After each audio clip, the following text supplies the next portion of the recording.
At New Year's dinner, my mom said, "Your sister's divorced, and now you'll be supporting her and her kids.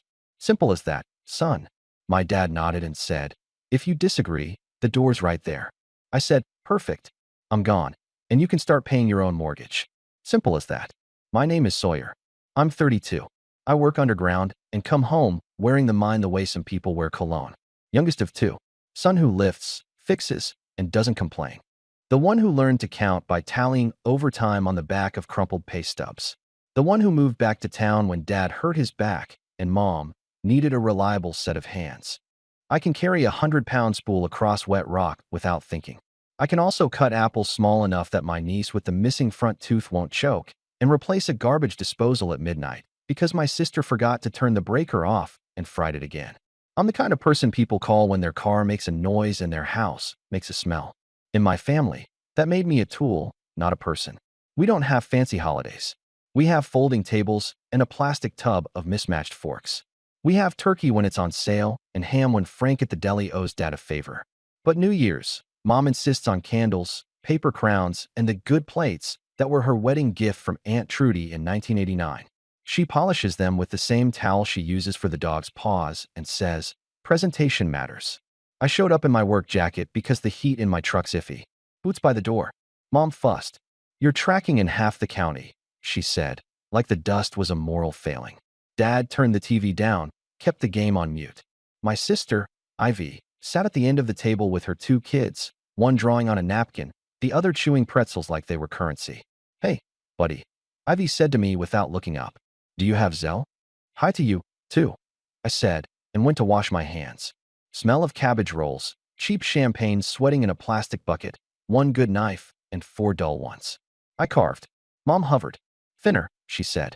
"People are watching their figures." She meant herself, then took the first thick slice and hid it under lettuce. We ate. We did the small talk that isn't small, it's a quiet census. Hours. Extra shifts. Who got written up? Who got written off? Dad asked about a union meeting he never attends. Ivy scrolled her phone with her thumb, jaw tight. When we pressed paper crowns to our heads and Mom flicked off the light for ambience, she cleared her throat like she was stepping up to a microphone. She likes beginnings. She likes decrees. "Sawyer," she said, "your sister's divorced, and now you'll be supporting her and her kids. Simple as that, son." Forks paused. The game on mute showed a coach yelling into a headset. Dad nodded without looking at me. "If you disagree, the door's right there." I stared at the wax pooling on a bent candle like it had an answer. I'm good with pressure, but surprise is a different weight. The first thing I felt was heat, back of the neck, ears, inside the mouth. The second thing was the old muscle memory of saying, "Okay, sure, we'll figure it out." But there was a third thing, stubborn and cold, climbing the spine like a ladder. I put my napkin down. I heard my own voice the way you hear a shovel hit steel. "Perfect," I said. "I'm gone, and you can start paying your own mortgage." Simple as that. I didn't stand. Not yet. Not in the hook. I just let the words sit there, right in the center of the table, between the gravy boat and the bowl of store-bought coleslaw Mom sprinkled with paprika to make it look homemade. Ivy blinked finally. Dad reached for his glass like it could save him.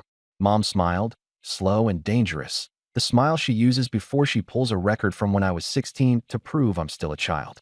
The room held its breath. Mine didn't. I tucked it into my chest and waited for the next line in a script I hadn't agreed to anymore.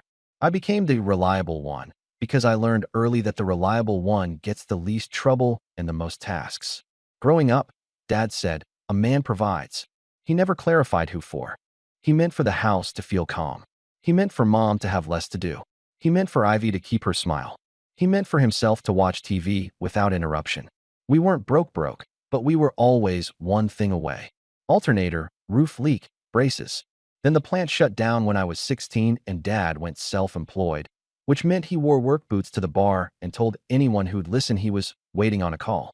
Mom picked up shifts at the craft store and learned to weaponize coupons. I learned there's a different kind of poverty when everyone still wants to be seen as middle class. It makes people mean. I started at the mine the summer after high school. If you weren't going to college, you went down or you left town. I went down. The first day, the foreman said, "You'll smell like this forever." He was right. Even after 3 showers, my pillow had a shadow. In the cage, packed shoulder to shoulder with men who chew toothpicks like contracts, I found a strange quiet. It's loud down there, But it's honest. Rock is rock. Weight is weight. You don't have to guess what it wants. I paid rent at home because Dad called it contributing. When a pipe burst in winter, I called the plumber, paid cash. Then Dad told the family he'd handled it. It was smoother that way. When Ivy turned 19 and wanted something with peace and light, she moved into a place with questionable outlets. I handed over my extra space heater and said, keep it on low. Months later, I saw it in Mom's garage sale for $2. It's not safe, she said, taking the money. Ivy married a guy named Sean who could charm the hair off a dog. He called me Big Man and borrowed tools he never returned. Their wedding was a potluck in a rented hall. Dad cried when he gave the toast. He didn't cry when I got my permanent badge. 2 years into their marriage, I started paying small things because it was easier than watching Ivy cry. First, it was a daycare deposit, just until his check clears. Then it was a car seat, because safety. Then it was the ER copay when my niece fell off the monkey bars. I paid because I love those kids, and because I have a grasp of spreadsheets Mom will never respect. Mom graduated from hints to expectations so quietly I didn't notice. Grab milk on your way. The school is asking for a donation. Put your name, but we'll all feel good. You know your father's back. I learned to carry things with one hand and guilt with the other. At work, I made lead. I trained new guys. I volunteered for shut-ins and holiday shifts because the pay was better and the noise kept my head from spinning. Underground, I could predict the day. Check the air, check the line, mind the roof, mind your hands. Above ground, the rules were trickier. Don't show off. Don't out-earn your father. Don't embarrass your sister. Don't say no. If you say no, you think you're better. I did okay. Not buy a boat. Okay. But replace my tires without an anxiety attack. Okay. I built a sinking fund in an ugly green binder with tabs. I offered to refinance the house in my name once after Dad got a letter with red text. He refused. A man pays his own mortgage, he said. He said this with a check from his mother hidden in a cookbook. When Ivy's marriage cracked, it was like hearing a rock pop in the walls long before a roof fall. You feel it in your teeth. Sean took time to find himself, which meant a roommate and a scooter. He posted pictures of smoothies. Ivy posted memes about strong single moms and texted me, can you cover gas until Friday? Fridays multiplied. Mom's script shifted. Sawyer, family comes first. Your sister needs stability. The kids need routine. It's what Grandpa would have wanted. Grandpa left us his tools and his stories. He never left us the right to put a human being on direct debit. The family group chat turned into a ledger with emojis. If I paid, thumbs up. If I hesitated, silence. Then a phone call from Dad. You know how your mother worries. Ivy and I are only 18 months apart, but in Mom's narration, she is permanently just figuring things out. I am permanently the fixer. That's his gift. For a long time, I mistook being needed for being loved. One night in November, I got home at 2 a.m. after a double. My boot heel left a crescent on the mat. On the counter, a note in Mom's handwriting, torn from a yellow legal pad. Took your debit. We'll put back on Monday. XO. Quick math in the morning said she'd paid the minimum on a department store card we don't use. It's emergency only. Then bought new curtains because the light is rude in the living room. When I brought it up, she laughed. You're so sensitive. December, I opened my mail over the sink because if you cry into dishwater, it doesn't count. The envelope had a bank logo I don't bank with. Inside, welcome to your home equity line of credit. I don't own a home. Dad had added my name to an application package. I learned the phrase when I spent the entire lunch break on hold. It's just to consolidate, Dad said later. Phone crooked between ear and shoulder while the game resumed. Names don't mean much. He grinned. You'll thank me when the rate dips. I didn't thank him. I froze like a man who hears a creak in the dark. Then December turned into New Year's, and Mom set the table like a magazine that's a little sticky, and I walked in with my boots still damp and hope still thin. Which brings us back to the candlelight, the paper crowns, Mom's mouth finding a script she thought would be met with bowed heads. Your sister's divorced, and now you'll be supporting her and her kids. The thing about minds is you can feel when the pressure isn't safe. It's in the way the air moves, in the small sounds that don't fit. You step back. You put in a prop. You don't pretend it's fine and keep walking. I had kept walking, head down, for years. That night, I finally heard the noise and stopped. Dad said, if you disagree, the door's right there. The door had always been right there. I just hadn't wanted to see it. I didn't flip the table. I didn't shout. That's not my way. Underground, panic is how people get hurt. You keep your voice low so others lower theirs. I said, let's be clear. Supporting my niece and nephew is my choice, not your decree. And while we're making declarations, call the bank in the morning. Tell them you forged my name. Tell them to remove it. Fork scrape. Glass sweat. Silence. Mom blinked like a cat in sunlight. Forged? Such a dramatic word. It's family business, Sawyer. It's fraud, I said. Dad's jaw went sideways. Watch your tone. No, I said. Watch your paperwork. Ivy finally spoke, voice small but sharp. Can you not do this right now? The kids are here. They're all ready. Ivy, I said, keeping my voice soft for her. I love them. That doesn't mean I'm your wallet. Her eyes filled, because of course they did. What am I supposed to do? Sean's gone. My hours got cut. Mom said. I know what Mom said. I cut in. Mom says a lot. Mom also said she'd borrow my card and put it back Monday. Mom bristled. I wrote you a note. You wrote me a note? I agreed. Dad leaned back, played the part where he's the patriarch who has thought hard. Here's what's going to happen, he said. You'll deposit half your check into your mother's account each pay period. We'll distribute as needed. It keeps things simple. You minors don't track things anyway. I laughed. It surprised me. I have ledgers. You have vibes. Dad's face shifted. He was losing the room he thought he owned. He raised his voice. If you walk out that door, don't come crawling back when you realize we were right. Right about what? I asked. That I'm only valuable if I pay for the privilege to sit at this table? Mom's smile vanished. She bared her teeth. Not a snarl, just a warning. You ungrateful boy. We raised you. We fed you. You fed me hamburger helper and told me to be thankful for a roof you didn't pay for alone, I said. You raised me to be your backup plan. Her chair scraped. Get out. Gladly, I said. I stood. Then I did the one thing I'd rehearsed in my head for months and never had the nerve to do. I pulled out my phone, opened my bank app, and canceled the auto transfers I had set up for their utilities. Then I opened another app and turned off my card on Mom's digital wallet. Her eyes widened. She heard the notification ping on her phone across the table. A small sound, a practical one. Like a valve closing. What did you do? She asked. I stopped being your ATM, I said. Simple as that. Dad pointed at the door. You're making a big mistake. I nodded. Probably. But it'll be my mistake. Ivy's voice broke. Sawyer, please. The rent. Text me a lease, I said. Directly from your landlord. I'll help you get to March, and then we're sitting down with a budget. You're getting a job with actual hours or training for one. I'll babysit for interviews. I won't fund Mom's curtains again. Mom slapped the table. The candle wobbled. Do not talk to her like she's a child. She's not, I said, looking at my sister. That's the point. Dad grabbed the good plate with the cabbage rolls like it needed protecting. After everything we've done, he said, you think you're better than us because you crawl in holes for a living and come out with a little hazard pay. I smiled. It probably looked like a grimace. I think I'm tired, I said. And I think I'm done. I put on my boots. Slow, because speed is panic disguised. I zipped my jacket. I reached into my pocket and set a folded piece of paper by Dad's fork. He glanced down. It was a copy of the Hellick paperwork with my forged signature circled in red and a handwritten note. Police report drafted. We'll file tomorrow if not resolved. I wasn't bluffing. A friend at the mine had given me the language. Guys who work with dangerous equipment learn to document. Dad swallowed. Mom's eyes flicked, calculating. That's a low blow, Dad said. Call it a boundary, I said. I looked at the kids. Hey, nerds, I said, softening. I put a Lego set in the truck. We'll build it this weekend. One gave me a gap-toothed grin. The other said, we're not nerds. We're wolves. Even better, I said. I opened the door. Cold air rushed in, clean and uncomplicated. Behind me, Mom hissed something about throwing family away. Dad said, don't bother coming back. Ivy said nothing. Her phone lit her face like a small blue moon. Happy New Year, I said to the night. It felt like a beginning that didn't need confetti. I thought the silence would be the worst part. It wasn't. The worst part was how loud everything got. Notifications. Unknown numbers. Please call me. Call your mother. Sawyer, are you serious?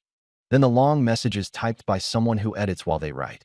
You know we've always supported you in our way, but you're being dramatic and making Ivy suffer when she's the victim here and your father is hurt, and we are older and need respect, and this is not what good sons do. I read none of them out loud. I learned not to narrate my pain. At work, I told my supervisor I couldn't swap shifts with Ricky anymore to do school pickup. I told him I would still work doubles, just not the kind that left me in the parking lot at 11:58 with a booster seat in the back and a knot in my stomach. He nodded, typed something in the schedule software, then said, you good? I said, better than last week. Ivy texted me a picture of her lease. I sent the money for January. Then I sent a link to a budgeting template with categories that aren't cute. Groceries, gas, kids' shoes, phone, car insurance, emergency fund, and one in capital letters. MOM. She texted, LOL. I texted, not a joke. I offered to watch the kids while she took a class at the community college nights. The reply took 2 hours. Maybe. Mom called my boss. I know because he summoned me to the office with the clock that always shows 2:17. He rubbed his forehead and said, your mother asked me to talk sense into you. I told her I manage schedules, not souls. I laughed, thanked him, and brought him a coffee the next shift. Dad didn't call. He sent a picture of a power bill with the caption, hope this makes you happy. I replied with a copy of the forged signature and the words, call the bank. The bank called him. He called me. You really did it. I really did. What are you trying to do? Send me to jail. I'm trying to get my name off debt I didn't create. Silence. Then, you think you're so clean. You think if you don't help, we'll figure it out. He laughed without humor. We will. We always do. Good, I said. Figure it out. Mom escalated. She showed up at my place with a cake and the weaponized sweetness she keeps in the pantry for special occasions. You look thin, she said, glancing around. She touched the curtain with 2 fingers like she was checking a pulse. This place is depressing. It's mine, I said. You can't mean this, she said, launching without a runway. You can't mean to abandon your family at a time like this. Your sister is drowning. Your father is worried sick. Dad is worried about dad, I said. I'm worried about not losing the next 10 years to solving problems that shouldn't be mine. She set the cake down with a thud. Do you know how you sound? Like a person with a spine, I said. She tried tears. When those didn't move me, she tried anger. When that didn't land, she tried history. We kept a roof over your head, she said, and reminded me of it every day. I said, like rent with interest. She scoffed. You always were dramatic. Mom, I said, you took my card. I left a note. You added my name to a loan. It's family business. It's crime. She grabbed the cake back and stormed out. I ate a peanut butter sandwich and listened to the neighbor's dog bark like it was making a point. Ivy came over 2 nights later with a bag of laundry and 2 kids who ran to my couch like it was a trampoline. She stood in the doorway, face tired. I'm sorry, she said, which was new. I shouldn't have let Mom talk to you that way. I panicked. I know, I said. She said you had savings. She looked guilty for knowing. She said you're hoarding. I have a 3-month emergency fund, I said. It took me 5 years. It's for broken transmissions and broken wrists. It's not for curtains. She laughed and cried at the same time. I hate her curtains. We sat at my tiny table while wolves built Legos. I showed her the spreadsheet gently, not like a weapon, like a map. You don't have to do everything at once, I said. But you do have to stop letting Mom plan your money. I don't know how to say no to her, she said. Practice on me, I said. She exhaled. Then, no, Sawyer, I won't let you pay my phone bill forever. Good, I said. Say it to her. She did. It didn't go well. Mom sent 6 long messages about respect and sacrifice and we do for each other. Ivy sent 1 sentence. I'll let you know when I can contribute to groceries. Mom didn't answer for a day. Then she sent a photo of an empty fridge with the caption, guess we'll go hungry. Ivy muted the chat. I was proud of her like you're proud of someone who finally sets the jack right under the axle and watches the car lift, slow and sure. At work, the guys noticed I wasn't eating from the vending machine at midnight anymore. I was bringing leftovers that didn't taste like I'd lost a bet. New year, new you, one joked. New year, same me, fewer parasites, I said. And we all laughed because all of us have someone who thinks your pay stub is a menu. Dad lasted 3 weeks before calling to say, your mother's upset. I said, she's often upset. He said, we need you. I said, no, you want me. He said, same difference. I said, not anymore. He hung up. 10 minutes later, he texted me a picture of a shut-off notice. I forwarded him a link to the payment plan page. 2 hours later, never mind. Sorted. Translation, he asked a cousin. I slept fine. On a Sunday, I took the kids to the park. They screamed down the slide. Ivy sat on the bench like a person whose bones had to learn a new arrangement. She stared at her hands. When did you stop hoping they'd change? She asked. The day I realized I could, I said. She nodded, slow. Mom told me you threatened to call the police. I didn't threaten, I said. I prepared. She made a face like the word tasted weird. Prepared, she repeated. I don't know how to do that. You're doing it, I said, nodding at the kids, at the bag with snacks you didn't ask mom to buy, at the timer on your phone that says you have boundaries for screen time and bedtime. You just thought preparation was obedience. It isn't. She reached into her pocket and pulled out a flyer. Medical coding. Evening program. She held it like it could burn. Do you think I could? Yes, I said, maybe too fast. I'll cover the first class. You pay me back once you get a job. We'll write it down so mom can't call it a gift from the family later. She laughed, for real this time, the kind of laugh that made the kids turn to see what could possibly be that funny. Write it down, she said. You're so you. Ledgers, I said, tapping my temple. Vibes are how we got here. February rolled in with snow and a long text from mom. Your aunt is considering taking us off her phone plan because someone is late. We aren't late. We are managing multiple priorities. I didn't reply. Dad tried a new tactic. Nostalgia. Remember when I taught you to change your oil? He wrote. You owe me for the years I gave you. I typed, deleted, typed again. Then I sent. I remember teaching myself on YouTube because you were at the bar. He read it, then didn't. That non-answer felt like a window finally staying open. There were small wins that felt big because I saw them. Ivy returned a sweater mom bought for an interview that still had the tags. She used the cash for groceries and texted me a picture of apples lined up on the counter like soldiers. Look at me, she wrote. Feeding wolves. I sent back a wolf emoji and a heart and a photo of my ugly green binder. We attack, I wrote. On payday, I held my check in the break room like it was an animal that used to bite me. It looked smaller and bigger at the same time. Smaller because it was what it was. Bigger because it only had my name on it. I deposited it and bought myself a new pair of work socks that didn't have thin spots at the heel. It felt like an act of rebellion.